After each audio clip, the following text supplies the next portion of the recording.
this isn't a hockey podcast. It's a running podcast, but we're not even going to talk about running yet because you just had this amazing trip, and that's actually really why I asked you to be my co-host. You need to tell me more about your golf game because you got invited to do some huge tournament. Now, I don't know much about golf because I thought Pebble Beach was like in Georgia, but you went to Pebble Beach. How did this? Okay, let's start from square one. Like, are you technically a professional golfer? No, I am not, but I'm at the Okay. top of the amateur level. The top. So, yeah, so this event was the 38th U.S. Women's Mid-Amateur Championship. So what a mid-amateur is you have to be 25 years or older. So it's good because You just made that cut. I just barely made it. Yeah. Thank you for that. We hear the pew pew pew. But but the good thing about this is that you don't compete against the teenagers, the 13, 14, 15, the college kids that's all they do is play golf 7 days a week, 8 hours a day. Like they're, I work 2 jobs. I play every Saturday and Sunday. I'm lucky for that, but like I don't get time to practice. It's just it's harder. So One of it's your 25 jobs is golf though. Yeah, I know, but I don't Okay. play with them all the time. I'm telling them what to do, but I do play with them sometimes. So it does a little perk of that, but Weird, but play with younger girls. So, oh my God. So anyways, No. So you have to qualify for it. Yes. And what that entails is you can pick any site in the United States. They have them all across the US and you can sign up, you pay $190. It's 1 day, 18 holes. And depending on how many women are at each site, depends on how many people they take. So if I wanted to, I could go out to Colorado and play in that qualifier. But most people go to the one that's close to their home. So they have a qualifier at Laconia Country Club, and it was in the middle of August. There were 16 women that signed up. There was women from New York, New Jersey, Massachusetts, New Hampshire. I think there was a woman from Florida. But because there was only 16 women there, they were only taking the top 2. So I had to play really good golf for 18 holes in order to punch my ticket to Pebble Beach. Is 16 a lot or is that not a lot? So it's for this, I'd say it's in the middle. So if you go to a site out in California or Florida, you're going to get probably 40 women. New England, not that much. So I think the Massachusetts qualifier had 25. So we're not that far off, but it's kind of a strategy thing because people will travel to go to a site that they know that they're going to have a better chance at getting in at. So basically it's actually a funny story. I was injured at the time and I was like, you know what? I paid $190. I'm not going to not do this. Like worst case scenario, I don't make it, but I'm still going to go get to play Laconia Country Club, which is a private club up in Laconia, super nice track. And I think I made it through the first 6 holes. I was playing terrible. But when I say terrible, I'm like, I was making bogeys and not pars. And I was like, oh, this is a disaster. And then I hit the club. I actually like tore a muscle in my ab on my side. Broken back. And yeah, I broken back. I also just found out I had an MRI last week. I have a bulge disc in my neck. So I'm pretty much a train wreck. So I hit this club on 6 and I almost fell to the ground because I couldn't breathe. Like that's how bad this injury hurt me. And I looked at the guy that was caddying for me and I said to him, I think I have to walk off this golf course. And he was like, all right. And he's like, whatever you need to do. And then he's like, I finished the hole out. I made a par. He's like, I'm going to run to the bathroom. I had a little come to Jesus talk with myself from that hole to the next hole. And I was like, you have to try. You just have to try. I'm like, this is Pebble Beach and you never know. So right then and there, I said, you know what I'm going to do? I'm going to take 1 club less into every shot. And that way I don't have to swing as hard. And maybe if I don't swing as hard, it won't hurt as much. So from there on out, I had, gosh, what's that? Easy math, 12 holes left. I think I shot even par the rest of the way and I ended up winning.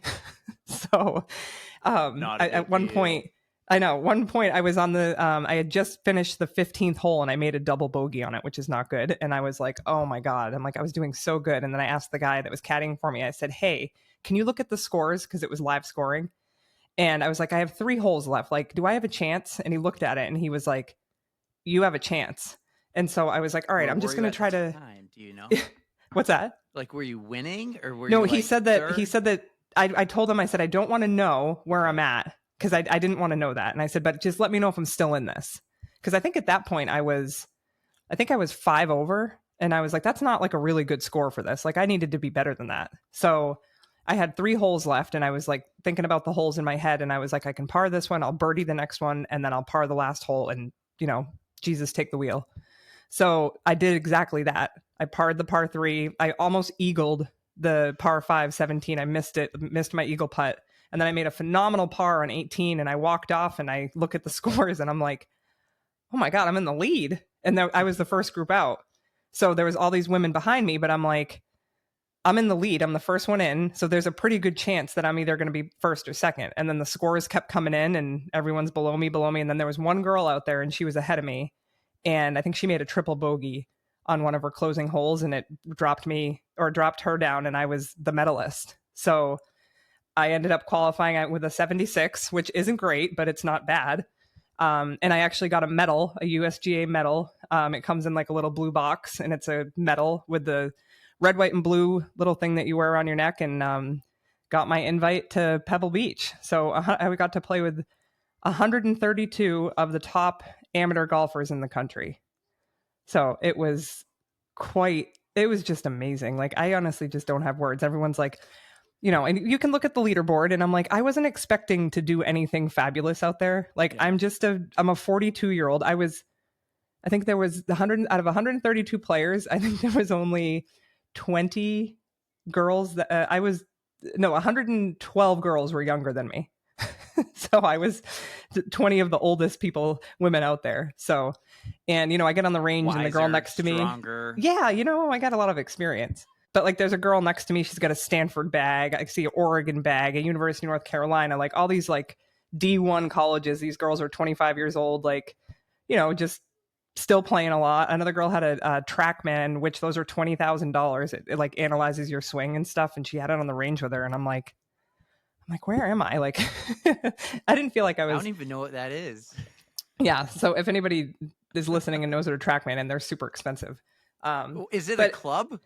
No, it's a machine that you set down on the range, and it like analyzes your swing. So like the impact of the club on the ball, and you can pull it up on your phone, and it'll be like, oh, you hit this square, or you hit this on the toe. Your swing speed is 130. Your ball launch is this. So you can literally like fix your swing right then and there. You can do it live, like where you are. Oh yeah.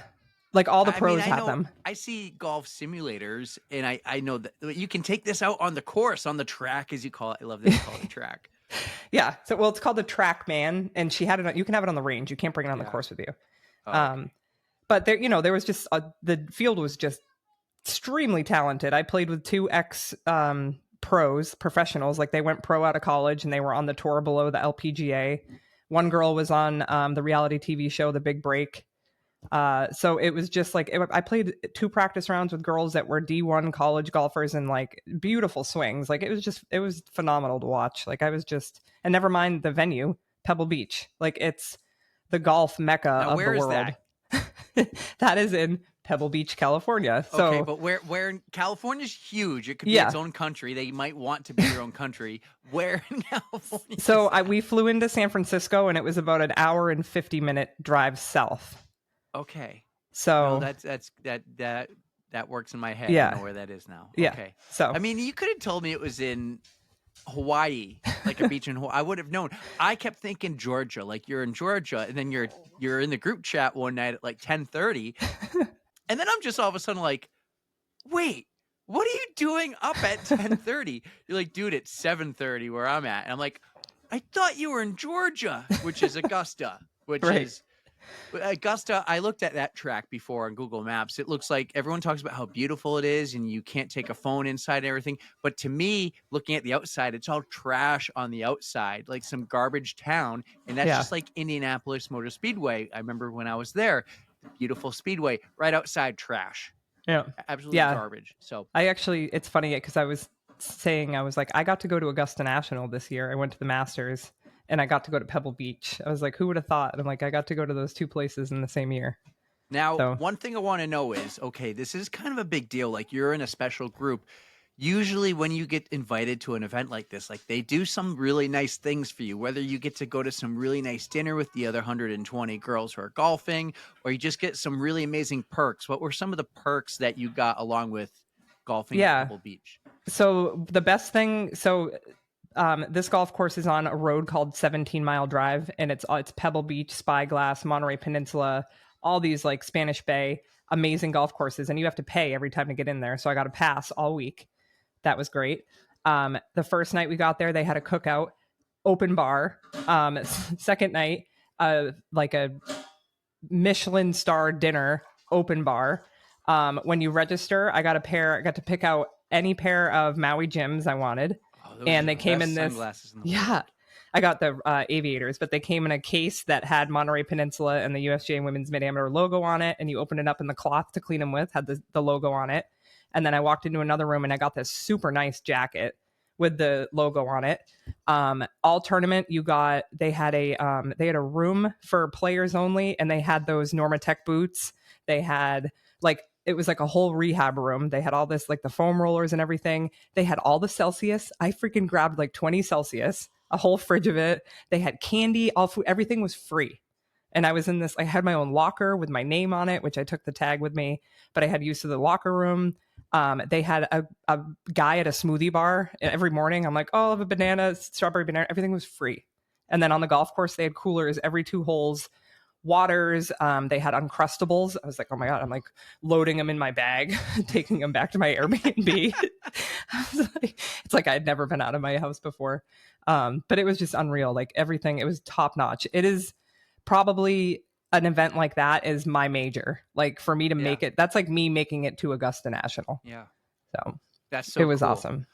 How was your golf game? I actually played decent. This golf course was so hard. It was just, but it's a USGA event, so they make it really hard. And I'm not used to playing courses like that. And the grass is different out there too. It's bent grass. It's not the grass we have here. So my short game struggled a little bit because I'm not used to chipping off of that stuff. And I did end up in literal beach sand. I have never played a golf ball out of the beach before. So that was something new. Cool. Yeah. Well, I got to admit, I didn't really know like this was happening until it happened. But once we like kind of, I think Erica and Lindsay knew, but once I kind of came to terms or realized like what was going on and how big of a deal this was, I was like, this is so cool. Yeah. And I'm super excited for the experience you had. That sounds so awesome. I think the best thing was like I was able to represent New Hampshire. I think I was one of 7 girls in the field from New England. Mm-hmm. So the majority of the players are, in the, out west, down south. But every time you get on the months a year in perfect weather, here, you just got the summertime, right? And so every time when I teed off, they had an announcer on the tee, and they were like, "Tara Watt from Manchester, New Hampshire." Everyone's like, "New Hampshire, where's that?" I'm like, all the way up in the right, like near Canada, and they're like, "Oh." Last golf question. We can talk more golf at the end, but there's just one I remember hearing because it's in the fall and another podcast I listened to. The guy loved to talk about golf. What is the latest in the aerial golf and like temperature wise? Like, what's your limit? Like, do you have a limit temperature, wind, sun, no sun? What's your, because you can't really golf in the winter. So last year, or was it the year before? I think it was the year before, I played on New Year's Eve, but I needed a hammer to get my tee in the ground. There was no snow on the ground, but courses were open. So we were like, let's go play. But it was way too cold. Like I do have a temperature threshold, and it was too cold. Like I literally looked like the kid from A Christmas Story in the snowsuit out there because I was freezing. So, but I would love, at some point I'm sure I'll relocate down south and I'll be playing year round. Really? You're going to move away from I'm going to be a us? snowbird. Okay. Like southeast or, maybe another amazing golf area? California? Well, I would love to go to the Carolinas, but after being out in Pebble Beach, I could see myself out there, but I don't know if my bank account will let me do that. It's so expensive out there.